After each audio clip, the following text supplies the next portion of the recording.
Este é o Sol. Desde o ano 10.000 a.C., a história abunda em pinturas e escritos que refletem o respeito e a adoração dos povos por este astro.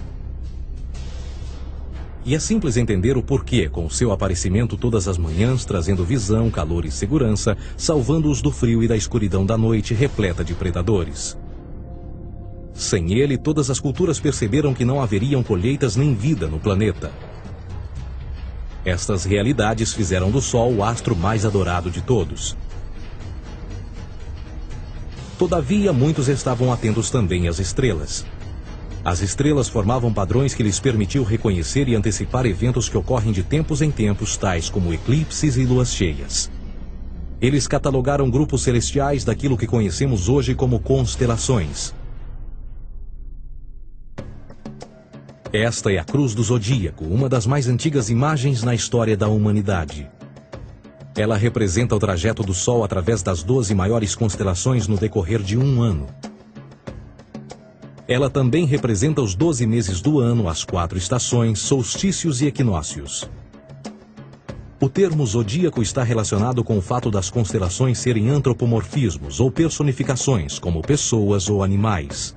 Por outras palavras, as primeiras civilizações não só seguiam o Sol e as estrelas, como também as personificavam através de mitos que envolviam seus movimentos e relações. O Sol, com seu poder de dar vida e de salvar, também foram personificados como se representasse um criador ou um deus. Deus Sol, a luz do mundo, o salvador da humanidade. Igualmente, as 12 constelações representaram lugares de viagem para o Deus Sol e foram nomeados por elementos da natureza que aconteciam nesses períodos de tempo. Por exemplo, Aquários, o portador da água que traz as chuvas da primavera.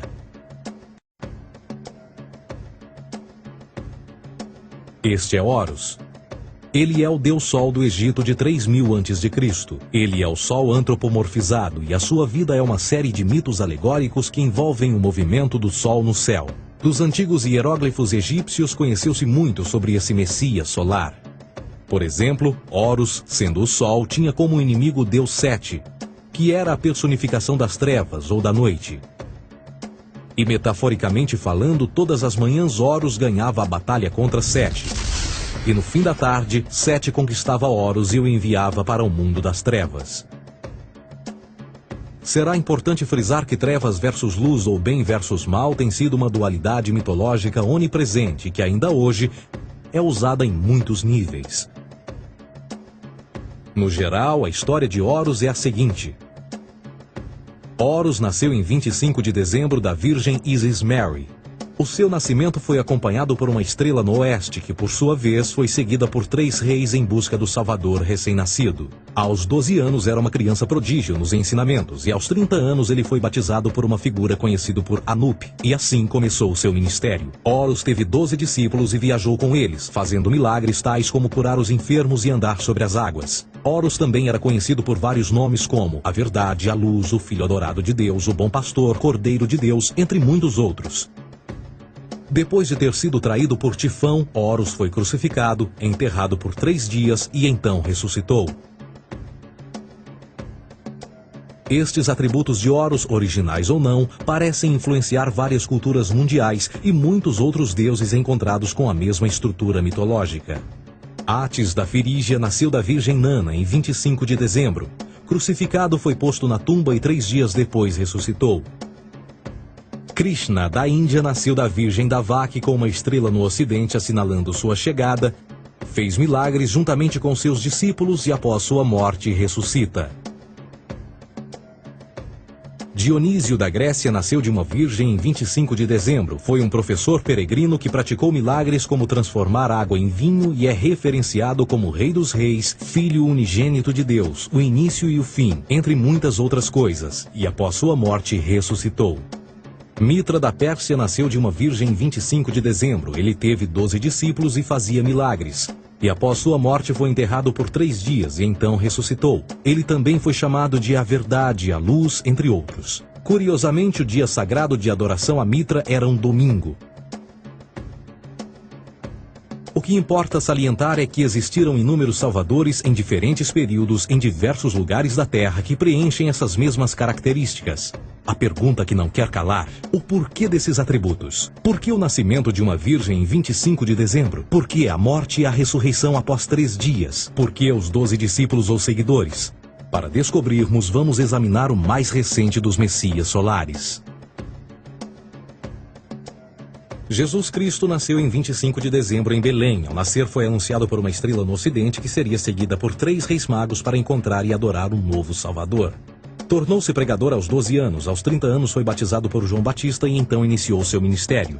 Jesus teve 12 discípulos que viajaram com ele praticando milagres como curar doentes, andar sobre a água, ressuscitar mortos. Ele também é conhecido como Rei dos Reis, o Filho de Deus, a luz do mundo, o início e o fim, o Cordeiro de Deus, entre muitos outros. Depois de ter sido traído por seu discípulo Judas por 30 moedas de prata, ele foi crucificado, posto em uma tumba e após 3 dias ele ressuscitou e ascendeu aos céus. Em primeiro lugar, a sequência do nascimento é completamente astrológica. A estrela no ocidente é Sírius, a mais brilhante do céu noturno, que a cada 24 de dezembro se alinha com outras 3 estrelas brilhantes no cinturão de Órion. Essas 3 estrelas brilhantes são chamadas hoje, como eram na antiguidade, 3 reis, 3 Marias no Brasil e Portugal. Os 3 reis e a estrela mais brilhante, Sírius, todas apontam para o nascer do Sol em 25 de dezembro. Esta é a razão pela qual os 3 reis seguem a estrela a oeste em uma ordem que apontam ao amanhecer. O nascimento do Sol.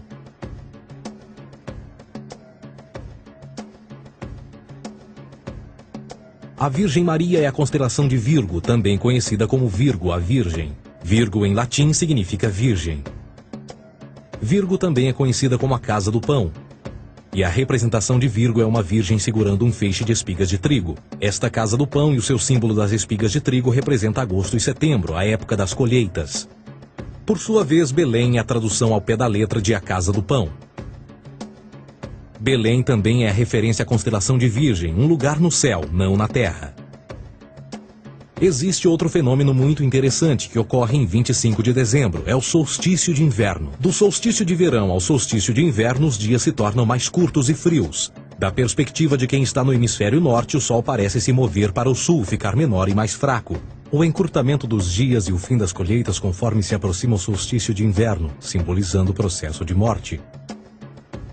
Era a morte do Sol. Pelo 22º dia de dezembro, o falecimento estava completamente realizado e faz com que atinja seu ponto mais baixo no céu. Aqui algo curioso acontece. O Sol para de se mover por 3 dias. Durante estes 3 dias, o Sol fica pelas redondezas da constelação do Cruzeiro do Sul, ou Alfa Crucis. Depois desse período, em 25 de dezembro, o Sol se move 1 grau, dessa vez para o norte, trazendo perspectiva de dias maiores, mais calor e a primavera. E assim se diz: o Sol morreu na cruz, ficou morto por 3 dias, apenas para ressuscitar ou nascer mais uma vez. Esta é a razão pela qual Jesus e muitos outros deuses solares compartilham da ideia de crucificação, morte por 3 dias e o conceito da ressurreição. É o período de transição do Sol antes de mudar para a direção contrária no hemisfério norte, trazendo a primavera e assim a salvação. Todavia, eles não celebram a ressurreição do Sol até o equinócio da primavera, ou Páscoa. Isto é porque no equinócio da primavera o Sol domina oficialmente o mal, as trevas, assim como o período diurno se torna maior que o noturno. E o revitalizar da vida na primavera emerge. Agora, provavelmente, a analogia mais óbvia de todas neste simbolismo astrológico são os 12 discípulos de Jesus. Eles são simplesmente as 12 constelações do zodíaco com que Jesus, sendo o Sol, viaja. De fato, o número 12 está sempre presente ao longo da Bíblia.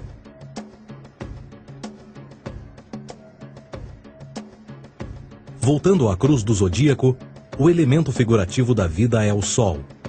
Isto não é uma mera representação artística ou ferramenta para seguir os movimentos do Sol. Era também um símbolo espiritual pagão. Uma logografia similar a isto. Isto não é um símbolo do cristianismo. É uma adaptação pagã da cruz do zodíaco.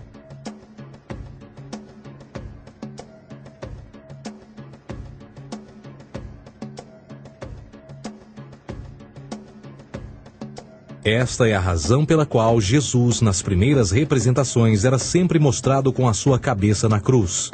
Jesus é o Sol, Filho de Deus, a luz do mundo. O Salvador a erguer-se, que renascerá, assim como o sol faz todas as manhãs. A glória de Deus que defende contra a força das trevas. Assim como renasce a cada manhã, e que pode ser visto através das nuvens, lá em cima nos céus, com a sua coroa de espinhos ou os raios de sol.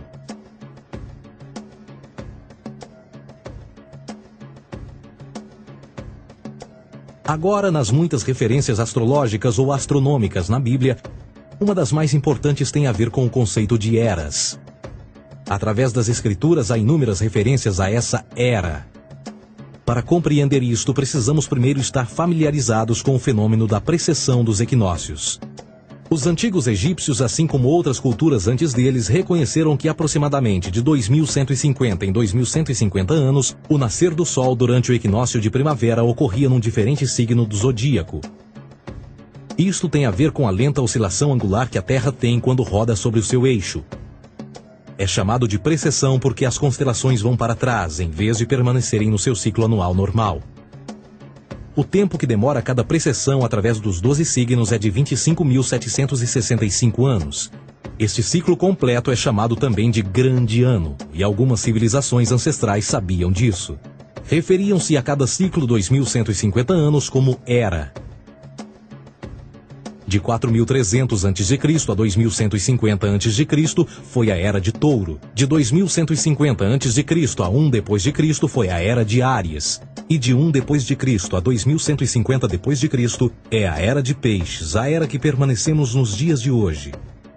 E por volta de 2150 entraremos na nova era, a Era de Aquários. Agora a Bíblia refere-se por alto ao movimento simbólico durante 3 eras, quando se vislumbra já é uma quarta.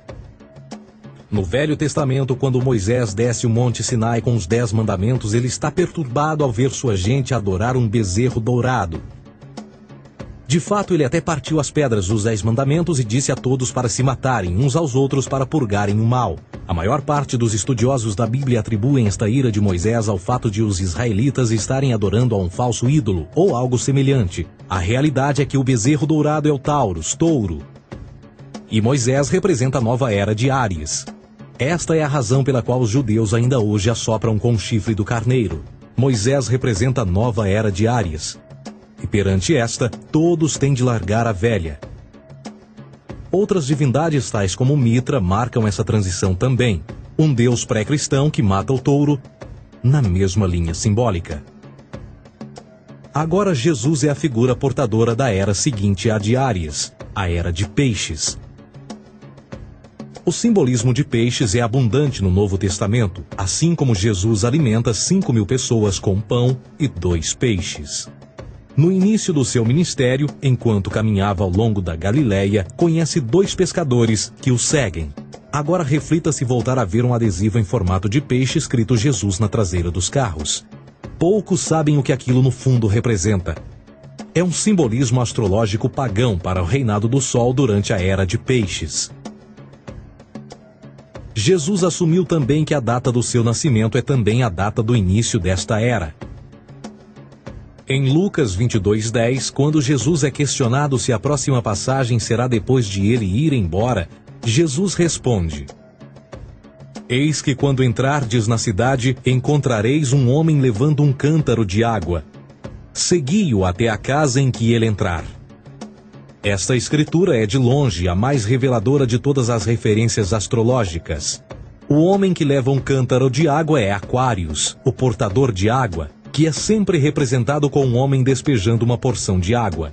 Ele representa a era depois de Peixes, e quando o Sol, Filho de Deus, sair da era de Peixes, Jesus, entrará na casa de Aquários, e Aquário é antes de Peixes na precessão dos equinócios.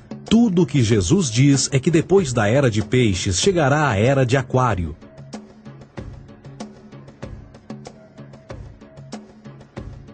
Agora todos já ouvimos falar sobre o fim do mundo. Deixando à parte o lado cartunista no livro de Apocalipse, a espinha dorsal nesta ideia surge em Mateus 28:20, onde Jesus diz: Eu estarei convosco até o fim do mundo, dos séculos em português. Contudo, na tradução inglesa da Bíblia, a palavra mundo está mal traduzida. A palavra realmente usada era aion, que significa era. Eu estarei convosco até o fim da era, o que no fundo é verdade. Jesus, como personificação solar de peixes, irá acabar quando o Sol entrar na era de aquário. Este conceito de fim dos tempos e do fim do mundo é uma má interpretação desta alegoria astrológica. Vamos dizer que aproximadamente 100 milhões de brasileiros acreditam que o fim do mundo está próximo.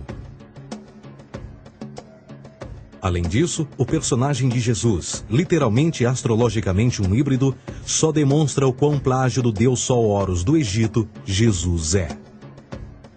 Por exemplo, inscrito há 3.500 anos atrás, nas paredes do templo de Luxor, no Egito, estão imagens da Enunciação, da Imaculada Concepção, do nascimento e da adoração a Horus.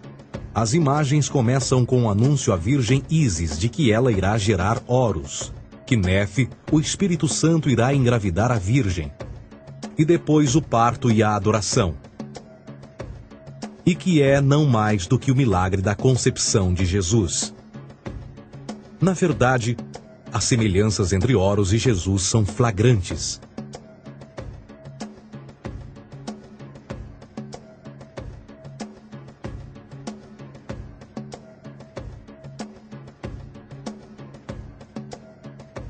E o plágio continua. A história de Noé e da sua arca é tirada diretamente das tradições. O conceito de dilúvio é presente em todas as antigas civilizações, em mais de 200 diferentes citações em diferentes períodos e tempos. Contudo, não será preciso ir muito além da fonte pré-cristã para encontrar a epopeia de Gilgamesh, escrita em 2600 a.C. Esta história fala sobre grandes inundações ordenadas por Deus, uma arca com animais salvos e até mesmo o libertário retornar da pomba, entram em concordância com a história bíblica, entre muitas outras semelhanças. E depois há a história plagiada de Moisés. Sobre o nascimento de Moisés, disse que ele foi colocado numa cesta de cana e lançado ao rio para evitar um infanticídio. Ele foi mais tarde salvo pela filha de um rei e criado por ela como um príncipe. Esta história do bebê numa cesta foi retirada do mito de Sargão de Acade por volta de 2250 a.C. Depois de nascer, Sargão foi posto numa cesta de rede para evitar um infanticídio e lançado ao rio. Foi depois salvo e criado por Aqui, uma esposa da realeza Acádia. Além disso, Moisés é conhecido como legislador, portador dos 10 mandamentos e da lei mosaica. Contudo, a ideia de a lei ser passada de um deus para um profeta numa montanha é também antiga.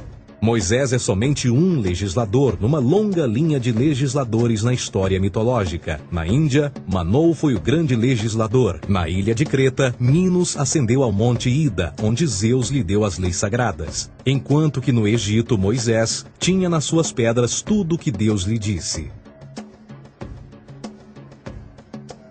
E no que diz respeito a estes 10 mandamentos, foram retiradas a papel químico do feitiço 125 do Livro dos Mortos do Antigo Egito. O que é que o Livro dos Mortos dizia? Eu nunca roubei, tornou-se tu nunca roubarás. Eu nunca matei, tornou-se nunca matarás. Eu nunca menti, tornou-se nunca levantarás falsos testemunhos, e por aí adiante. A religião egípcia é, no fundo, a base fundamental para a teologia judaico-cristã. Batismo, vida após a morte, julgamento final, imaculada concepção, ressurreição, crucificação, a arca da aliança, circuncisão, salvadores, comunhão sagrada, dilúvio, Páscoa, Natal, a passagem e muitas outras coisas e atributos são ideias egípcias, nascidas muito antes do cristianismo ou judaísmo. Justin Martyr, um dos primeiros historiadores e defensores cristãos, escreveu: Quando nós, cristãos, dizemos que Jesus Cristo, nosso Mestre, foi produzido sem união sexual, morreu e ressuscitou e ascendeu aos céus, nós não propomos nada de muito diferente do que aqueles que propõem e acreditam tal como nós, nos filhos de Júpiter. Numa escrita diferente, Justin Martyr diz: ele nasceu de uma virgem. Aceite isto em comum com o que você acredita dos Perseus. É óbvio que Justin e outros cristãos cedo souberam como o cristianismo era semelhante a outras religiões pagãs. Contudo, Justin tinha uma solução. Para além de tudo o que sabemos, o diabo era em quem mandava. O diabo teve a ambição de chegar primeiro que o Cristo e criou essas características para o mundo pagão. Fundamentalist Christianity, fascinating. These people actually believe the world is 12,000 years old. Swear to God. I actually asked one of these guys, okay, dinosaur fossils. He says, dinosaur fossils? God put those here to test our faith.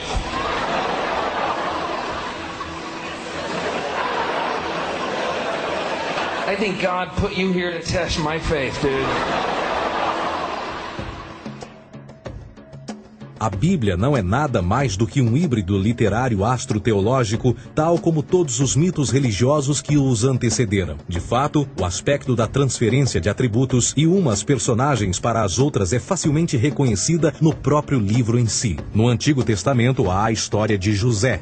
José era um protótipo de Jesus. José nasceu de um milagre. Jesus nasceu de um milagre. José tinha 12 irmãos, Jesus tinha 12 discípulos. José foi vendido por 20 pratas, Jesus foi vendido por 30 pratas. Irmão Judá sugere a venda de José. O discípulo Judas sugere a venda de Jesus. José começa os seus trabalhos aos 30, Jesus começa aos 30 também. Os paralelismos continuam. Além disso, haverá algum registro não bíblico da existência de mais alguém chamado Jesus, filho de Maria, que viajou com 12 seguidores e curou pessoas? Existiram muitos historiadores que viveram no Mediterrâneo durante esse mesmo período e até mesmo após a presumível morte de Jesus. Quantos desses historiadores fizeram relatos sobre a sua figura? Nenhum. Porém, para sermos justos, não significa que os defensores da existência de Jesus nunca tenham reclamado o contrário. São particularmente 4 referidos como pioneiros sobre a teoria da existência de Jesus: Plínio o Jovem, Suetônio e Tácito. Cada uma das suas máximas consiste apenas em algumas frases em que, na melhor das hipóteses, se refere a Christus ou Cristo, e que na realidade não é um nome, mas sim uma titulação. A 4ª fonte é Joséfo, cujos documentos ficou provado terem sido falsificados séculos atrás e, para infortúnio da humanidade, por muitos ainda visto como verdadeiros. Poderá alguém ter se aproveitado das ideias renascer dos mortos, a ascensão ao reino dos céus e a prática de milagres e que a partir daí tenha começado a surgir nos registros históricos? Não, porque uma vez pesadas as evidências, há grandes probabilidades da figura conhecida como Jesus nunca sequer ter existido.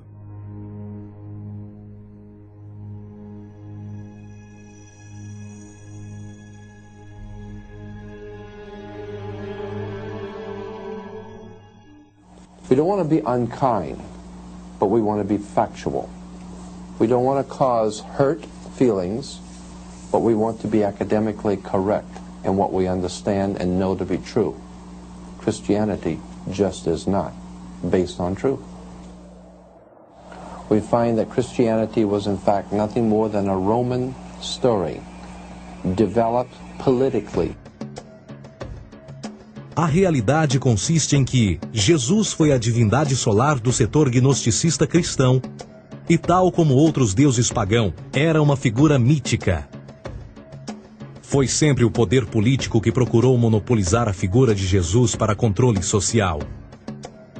Por volta de 325 d.C., em Roma, o imperador Constantino reuniu o Concílio Ecumênico de Niceia e foi durante esta reunião que as doutrinas políticas com motivação cristã foram estabelecidas e assim começou uma longa história de derramamento de sangue e fraude espiritual. E nos 1600 anos que se seguiram, o Vaticano dominou politicamente e com mão de ferro toda a Europa, conduzindo-a a um período de obscurantismo, onde o conhecimento era apenas um privilégio da Igreja, as Cruzadas e a Santa Inquisição. cristianismo, bem como todas as crenças teístas, são a fraude desta era. Serviu para afastar os seres humanos do seu meio natural e da mesma maneira uns dos outros. Sustenta a submissão cega do ser humano à autoridade. Reduz a responsabilidade humana sob a premissa de que Deus controla tudo e que, por sua vez, os crimes mais terríveis podem ser justificados em nome da perseguição divina. E o mais importante, dá o poder àqueles que sabem a verdade e usam o mito para manipular e controlar sociedades. O mito religioso é o mais poderoso dispositivo já criado e serve como base psicológica para que outros mitos floresçam ou justifiquem.